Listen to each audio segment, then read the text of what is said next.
How's it going, everybody? I am Jason of Jason's Realm here, and today I am here bringing you guys the recap for Week 7. And without further ado, let's go ahead and jump right into this. We'll start off with Thursday Night Football between the New Orleans Saints and the Arizona Cardinals. Cardinals winning 42-34. Andy Dalton was a better Cardinals quarterback than Kyler Murray was. Let's just be real. Kyler Murray only threw for 1 touchdown to the Cardinals. Andy Dalton threw for 2. That man sucked in the second half. Actually, starting at the end of the first half, he sucked. Arizona was able to come to life at the end of the first half with 2 pick sixes a minute apart. And the coach of the Saints says, keep doing what you're doing, Andy. It's working. But right now, I'd have to say New Orleans is in purgatory. I mean, they're good when they want to, but they're also bad when they want to. But we'll just go ahead and jump on to the next game with Cleveland and Baltimore. Baltimore winning 23-20. 3 takeaways from this game. The Ravens were unable to get anything going early on, but they were able to succeed in the second quarter and get things moving, doing their thing. But Cleveland was able to keep it close throughout, but, classic Cleveland fashion, they don't win. Up next, we have one of the biggest upsets of the day, the Carolina Panthers beating the Tampa Bay Buccaneers 21-3. Carolina was able to get yards on the Tampa Bay defense and get points on the board. Meanwhile, Tampa Bay was just unable to do anything and let Carolina dominate them. So, that's about what we got to say on that one. Up next, we got the Cincinnati Bengals beating the Atlanta Falcons 35-17. It was just complete domination by Cincinnati throughout the entire game. Atlanta attempted to come back at the end of the first half, but it was not enough. Cincinnati was just going to steamroll them. Up next, we have the Detroit Lions falling to the Dallas Cowboys 24-6. This game was a sneakily good defensive contest. Really surprising how the Cowboys struggled with this team. They struggled until the second half. But they were able to Dallas was able to secure the game late and get the dub. Up next, we got the New York Giants beating the Jacksonville Jaguars 23-17. Jacksonville had a really strong call, really aggressive play call that I really enjoyed. They were down 7-0 in the first quarter, get a touchdown, and then instead of going for 1, they go for 2 to go ahead 8-7. But after that, the Giants were able to keep it close. The Jags struggled, and the Giants were able to seal the deal late. Up next, we got the Tennessee Titans beating the Indianapolis Colts 19-10. And as a result of this game, Matt Ryan has been benched in favor of the younger guy. It's like something like that. I can't remember the guy's name, but we'll talk more about that later in the week as we go to the preview and the predictions video, all that fun stuff. But right now, neither offense was able to get anything going early. Really, it was just the defense doing stuff. The offense started coming alive in the second half, but Tennessee defense was able to secure turnovers and get points off of those turnovers, leading to their victory.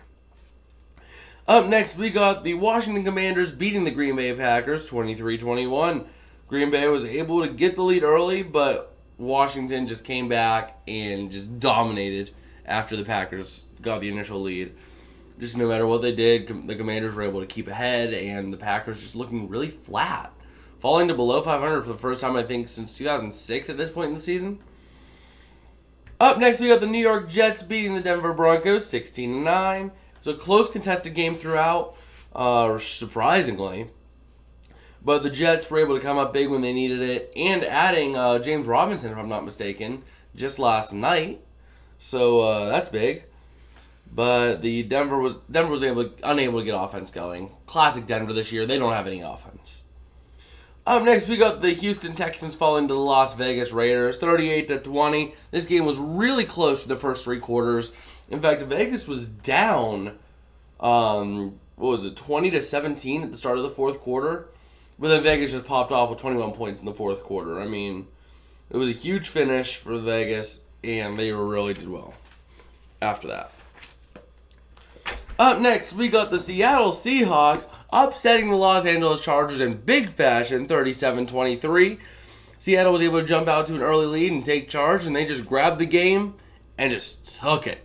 I mean, it was their game from the start. I mean, the Chargers were unable to put up much fight at all until it didn't count, until it didn't matter. So it just led to a complete domination by the Seahawks, and now they're first in the division, at least until the Rams win this week somehow against the 49ers.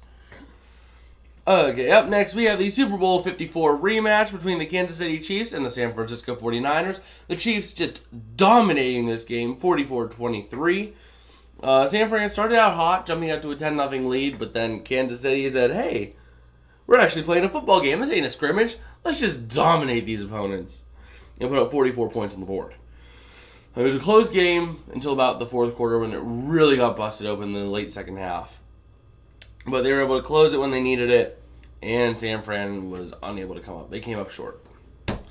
Up next, we got Sunday Night Football between the Pittsburgh Mother-Loving Steelers and the Miami Dolphins. For those of you guys who weren't here during the stream, I was decked out in my Steeler gear because, I grew up outside of Pittsburgh. I'm a Yinzer at heart, even though my heart is for the Rams. But, yeah. It was a good start offensively for both teams. I mean, Pittsburgh was able to get something going after a couple drives, get some points on the board. But then, after Miami and Pittsburgh scored 26 points in the first half, they did nothing in the second half. Now, I'd say some of it was good defense, but also a lot of it was just bad offense by both sides. So, can't really say that second half was really that good. And finally, we have a huge upset this week. The Chicago Bears just pummeling the Patriots into submission, 33-14.